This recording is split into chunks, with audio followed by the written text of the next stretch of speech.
কোমর বেঁধে দেওয়ারের সাথে এই না সেই ঝগড়া। 5 বছর পর বৌদির বাড়ি এসেছে, একটিবার জানিয়ে আসবে না? আরে বৌদি এত রাগ কেন করছো? আমি তো তোমাদের সারপ্রাইজ দেওয়ার জন্য না জানিয়ে এসেছি। সারপ্রাইজ? সারপ্রাইজ না, তুমি আমায় টেনশনে ফেলে দিয়েছো। আসার 1 ঘন্টা আগে জানালেও তো তোমার দাদাকে দিয়ে চিকেন টিকেন আনাতে পারতাম নাকি? কোথায় 5 বছর পর দেওর এলো, এই বিকেলবেলা করে চায়ের সাথে চিকেন পকোড়া বানিয়ে দেবো তা না, তার উপর পড়েছে মঙ্গলবার, ডিম টিম কিচ্ছু ঘরে রাখা নেই। কি গো শুনছো? তোমার গুণধর ভাইটিকে চায়ের সাথে শুধু বিস্কিটে দিলাম, পরে আবার আমায় নিয়ে কথা যেন না হয় বৌদি শুধু চা বিস্কিট খাইয়েছে।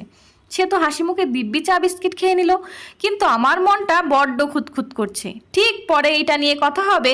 বৌদি আমার ভীষণ কুড়ে, 10-15 মিনিট ধরে রান্নাঘর তছনছ করে হাতে হলো একটি বাঁধাকপি। চল তুই হবি আজ আমার বলির পাঠা। ওদিকে দুই ভাই বেশ গল্প জমিয়েছে, আপাতত এই বাঁধাকপিটা দিয়েই দুর্নামটা কাটায়, রাত্রেরটা পরে দেখা যাবে। এই নাও আমার গুণধর ভাই, খেয়ে বলো। কি বৌদি, চিকেন পকোড়া? না, তোমার মুন্ডুর পকোড়া।